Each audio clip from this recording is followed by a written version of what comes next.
नमस्कार, एबीपी गंगा देख रहे हैं आप। मैं अवधेश। गंगा प्राइम की शुरुआत करते हैं कोरोना अपडेट बुलेटिन के साथ।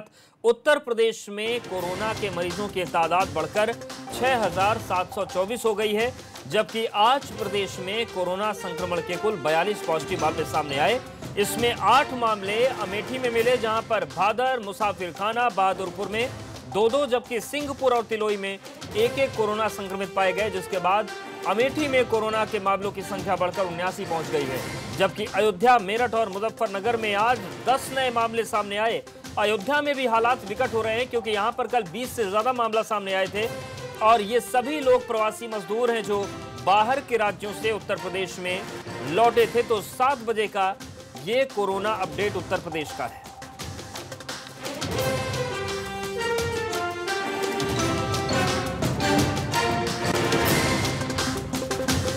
अयोध्या, मेरठ, मुजफ्फरनगर ये 3 जिले हैं जहां पर 10-10 मामले सामने आए और उत्तर प्रदेश में कोरोना संक्रमित मरीजों की संख्या 6,700 पार कर गई।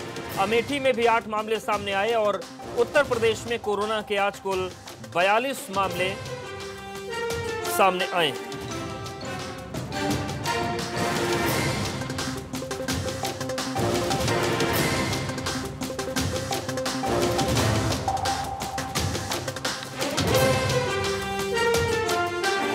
संक्रमण लगातार बढ़ रहा है और खासतौर से अगर हम पूर्वी उत्तर प्रदेश की बात करें तो वहां पर भी हालात पश्चिमी यूपी जैसे हो रहे हैं। 6,742 कोरोना संक्रमितों का मामला इस वक्त पहुंच चुका है। आज प्रदेश में कोरोना के 42 नए मामले मिले हैं। अमेठी में कोरोना मरीजों की संख्या 79 हो चुकी है। अयोध्या, मेरठ, मुजफ्फरनगर में 10-10 नए मामले सामने आए हैं। मेरठ की बात करें, पहले ही हालात बिगड़े हुए हैं और अयोध्या में भी अब तेजी से संक्रमण बढ़ रहा है।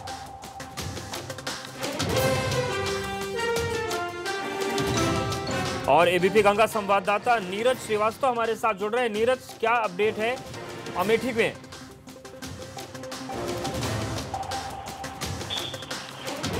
नीरज, सुन पा रहे हैं क्या? तो नीरज का एक बार संपर्क करेंगे। आपको बता दें कि लगातार संक्रमण बढ़ रहे हैं और कुछ जिलों में हालात चिंताजनक हो रहे हैं। अमेठी में कोरोना के 8 नए मामले सामने आए, जबकि प्रदेश की हम बात करें तो 42 नए मामले मिल चुके हैं। वहीं मेरठ, मुजफ्फरनगर और अयोध्या में 10 मामले आज सामने आए हैं।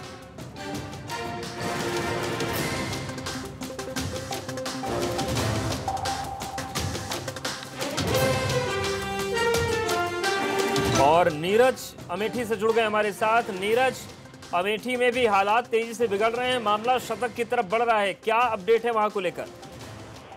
आपको हम बता दें कि अमेठी 3rd फेज तक जो है एक भी कोरोना पॉजिटिव केस नहीं थे, लेकिन 3rd फेज के बाद लगातार संख्या बढ़ती गई। कल 35 की संख्या पॉजिटिव हुई, आज 8 हुए, टोटल मिला के 79 जो है 79 की संख्या में आज कोरोना पॉजिटिव संख्या अमेठी की हो गई है। शुक्रिया नीरज जानकारी के लिए।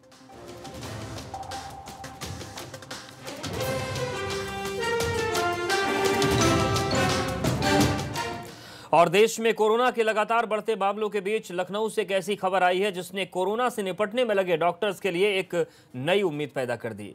दरअसल लखनऊ के APJ Abdul Kalam technical university और किंग जॉर्ज मेडिकल विश्वविद्यालय यानी कि केजीएमयू ने मिलकर आर्टिफिशियल इंटेलिजेंस पर आधारित कोविड-19 डायग्नोसिस टूल विकसित किया और दावा यह है कि इस टूल से पलक झपकते ही कोरोना मरीजों की पहचान हो पाएगी।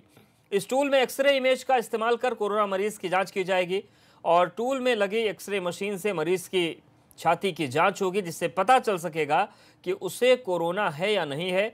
अब्दुल कलाम टेक्निकल विश्वविद्यालय के कुलपति प्रोफेसर विनय कुमार पाठक ने बताया कि ये टूल ग्रामीण क्षेत्रों, railway station, airport, bus station और संवेदनशील स्थानों पर स्थापित किया जा सकता है, जो इस्तेमाल में आसान है और शुद्ध परिणामों की वजह से ये टूल कोरोना महामारी के इस काल में मील का पत्थर साबित हो सकता है।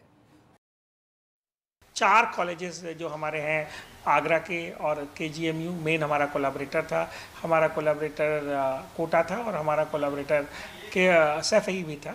इन लोगों ने हमें इमेज दी, हम लोगों ने उस इमेज को ट्रेन किया और उस इमेज की ट्रेनिंग के बाद हम लोग ये पहचानने में सफल हो गए कि ये कोविड का एक्सरे है कि नॉन कोविड का एक्सरे है। और सबसे बड़ी बात है कि इससे बहुत तेज़ी से स्क्रीनिंग कर सकते हैं। आपको जैसा लग रहा होगा कि बहुत सारी गर्मी आ रही है और गर्मी में थर्मल स्कैनर जो हमारे थे वो अपने आप ही ज़्यादा टेम्परेचर दे रहे हैं, तो अभी कोई स्क्रीनिंग टूल नहीं है। और इस समय प्रवासी मजदूर भी आ रहे हैं, बाकी लोग आ रहे हैं, हमें एक स्क्रीनिंग टूल की ज़रूरत है। और मुझे लगता है जब चीन में रैपिड प्रोटोटाइपिंग या टूल ख़त्म हो गए थे तब उन्होंने आर्टिफिशियल इंटेलिजेंस यूज़ किया था और हमें इसको यूज़ आज कर सकते हैं। हमें खुशी है कि हमने ये प्रोडक्ट पूरे देश में समर्पित किया। आर्टिफिशियल इंटेलिजेंस पर आधारित कोविड-19 का ये डायग्नोसिस टूल आने वाले समय में मील का पत्थर साबित हो सकता है। इसकी मदद से कम समय में ज़्यादा से ज़्यादा लोगों की स्क्रीनिंग की जा सकती है। स्क्रीनिंग ज़्यादा होगी तो जल्द पता लगाया जा सकेगा कि किस में कोरोना है और किस में नहीं। इसके बाद कोरोना पेशेंट्स को जल्द चिन्हित कर बाकी लोगों से अलग किया जा सकता है, समय से उपचार किया जा सकता है। इसका सबसे बड़ा फायदा होगा कोरोना की चेन को तोड़ने में, क्योंकि अगर कोरोना पेशेंट्स को पहले ही चिन्हित कर लिया जाए तो उसका संक्रमण बाकी लोगों में फैलने से रोका जा सकता है। कैमरा सहयोगी पंकज निगम के साथ शैलेश अरोरा, एबीपी गंगा, लखनऊ। कोरोना संकट से निपटने में जुटी यूपी सरकार ने कुछ दिनों पहले प्रदेश में तबादलों पर 31 मई तक के लिए रोक लगा थी, लेकिन अब सरकार ने एक बार फिर से कई अफसरों के तबादले शुरू कर दिए हैं, जिसकी शुरुआत पुलिस महकमे से कर दी गई है। एक दिन पहले ही सरकार ने 10 आईपीएस अफसरों की जिम्मेदारियों में फेरबदल किया था और जल्दी ये लिस्ट और बड़ी होने वाली है। लेकिन क्या है अचानक हो रहे इन तबादलों की वजह, इस रिपोर्ट में देखते हैं। बकवास मत बंद करो अपना,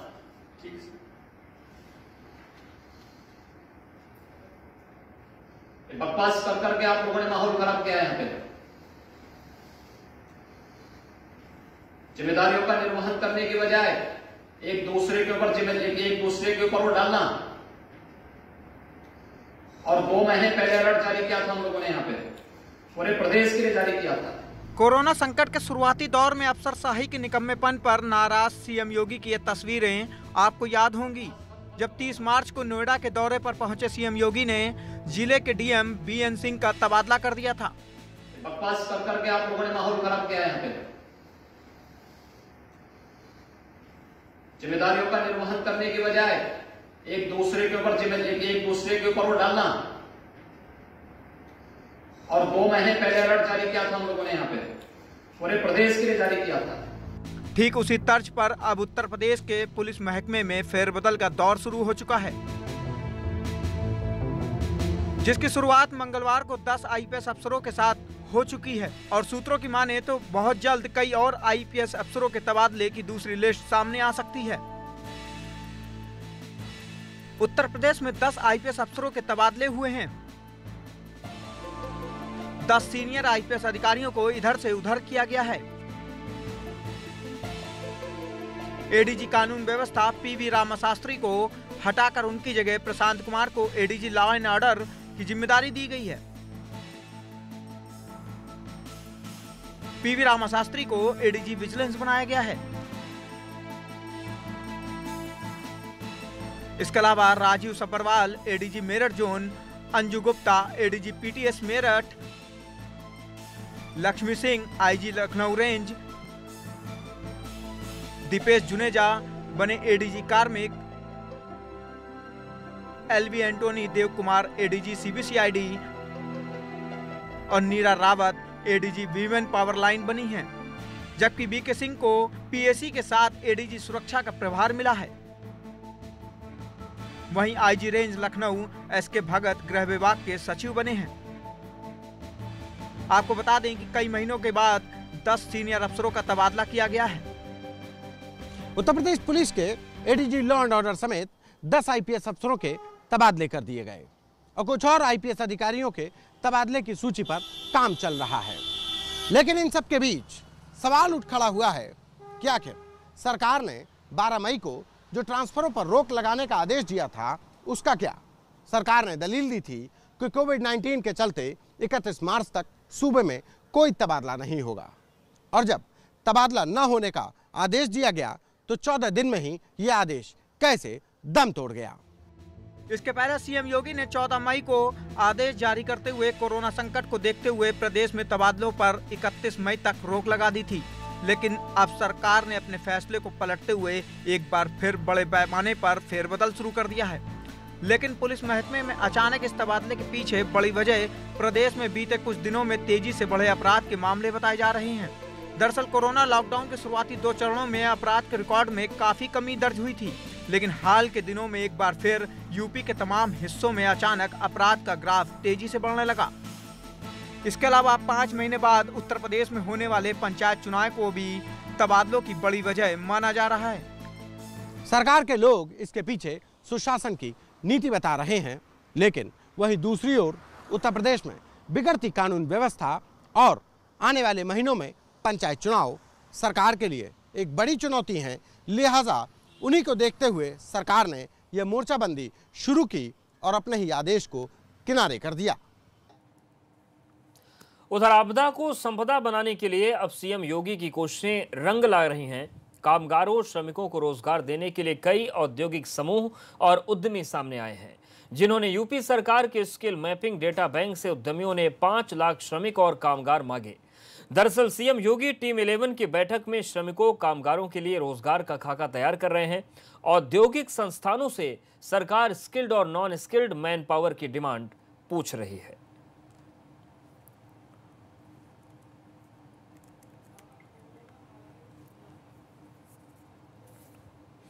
उत्तर प्रदेश के मजदूरों का लगातार घर वापसी का दौर जारी है, लेकिन मजदूरों के मुद्दे पर सियासत थमने का नाम नहीं ले रही और मजदूरों की मदद करने के बजाय सियासी दल एक दूसरे को घेरने के लिए पलायन को मुद्दा बनाते जा रहे हैं।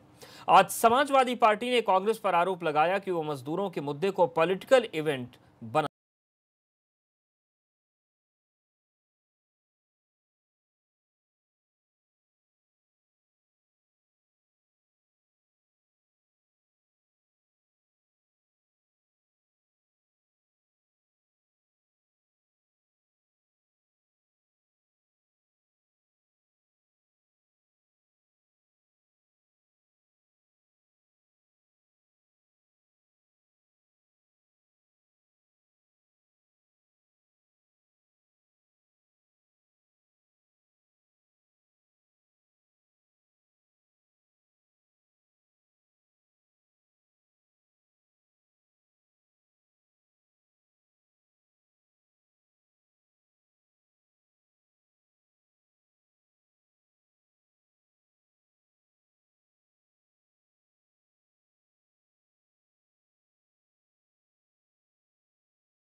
लेकिन जैसे जैसे इन मजदूरों का सफर खत्म हो रहा है, वैसे वैसे इन्हें लेकर राजनीति तेज होती जा रही है और हर पार्टी अब खुद को कामगारों और श्रमिक का सबसे बड़ा हितैषी दिखाने में जुट गई।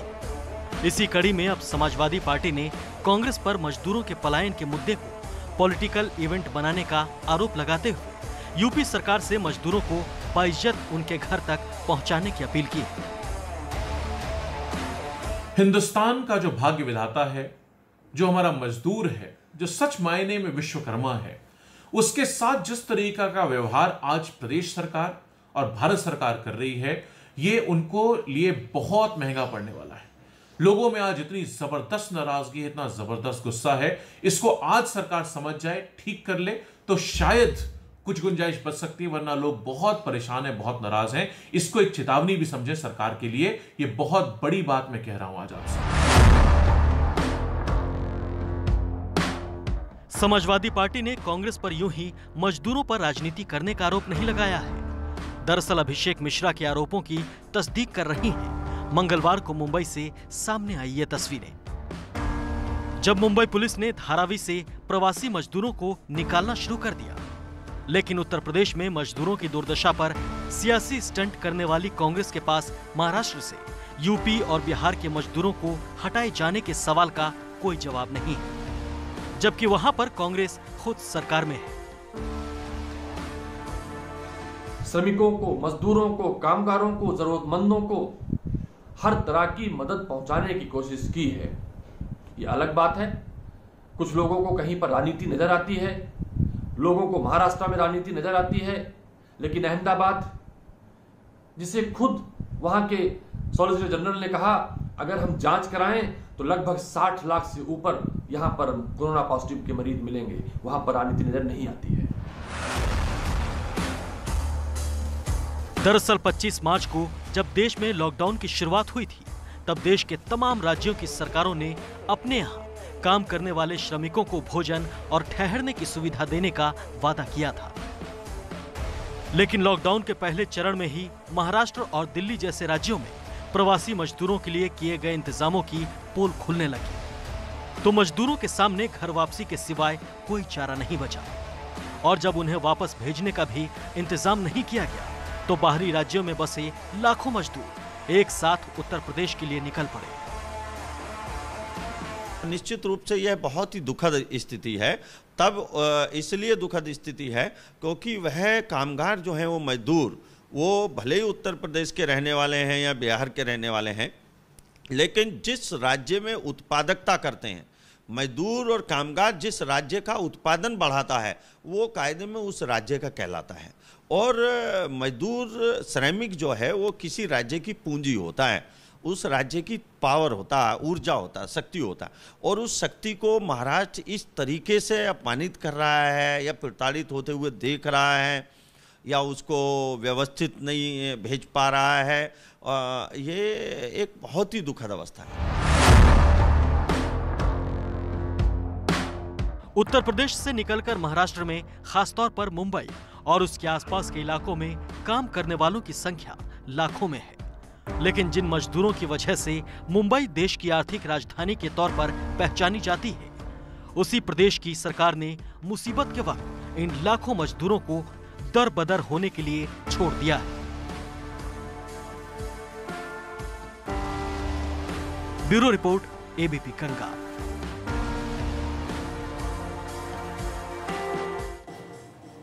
और इस वक्त की बड़ी खबर का रुख करते हैं। बड़ी खबर वाराणसी से है, जहां पर कोरोना के 8 नए मामले सामने आए और 8 नए मामलों में 6 प्रवासी हैं, 1 पुलिसकर्मी और 1 कंपाउंडर भी कोरोना पॉजिटिव पाया गया है। 8 नए मामलों में 2 मरीज जौनपुर के निवासी हैं। नीतीश हमारे साथ जुड़ गए हैं। नीतीश, क्या अपडेट है? और देश कहीं भी किसी भी तरह से कोरोना बनारस और बनारस के पड़ोसी जनपदों को राहत देता नजर नहीं आ रहा है। हर तरफ त्राही त्राही की स्थिति है, रोजाना मामले सामने आ रहे हैं। कल की स्थिति बता दूं तो कल थोड़ी राहत नजर आई, ऐसा लगा कि कहीं कोरोना जो है शांत पड़ गया है। कल एक राहत भरी खबर आई थी कि कहीं कोरोना का कोई मामला सामने नहीं आया, लेकिन आज जिस तरह से मामले सामने आए, 8 मामले सामने आए, उससे फिर एक बार लोगों के दिलों में दहशत आ गई है कि अभी भी कोरोना लगातार अपने पांव पसार रहा है। जिस तरह से 6 प्रवासी इस पूरे मामले में 6 प्रवासी जिस तरह से कोरोना पॉजिटिव पाए गए हैं, तो वो कहीं ना कहीं व्यवस्था पे भी सवाल है कि लगातार प्रयास हो रहे हैं, फिर भी प्रवासियों में कोरोना पॉजिटिव की संख्या लगातार बढ़ती जा रही है। इसके अलावा 1 पुलिसकर्मी और 1 कंपाउंडर भी कोरोना पॉजिटिव आया है। तो बनारस में कुल 8 और इसके साथ 2 जौनपुर के कोरोना पॉजिटिव यहाँ पर पेशेंट आए। तो कुल मिलाकर अगर बात करें तो बनारस जनपद के 8 और 2 जौनपुर के 10 मामले अभी तक सामने आए हैं। और ये जो 10 मामले हैं, इस मामले के आने के बाद कहीं न कहीं इस बात की गवाही है कि कोरोना पूर्वांचल में अपने पांव पसार रहा है। अवधेश, शुक्रिया नीतीश जानकारी और अपडेट्स को देने के लिए। और यहां पर वक्त एक छोटे से ब्रेक का है।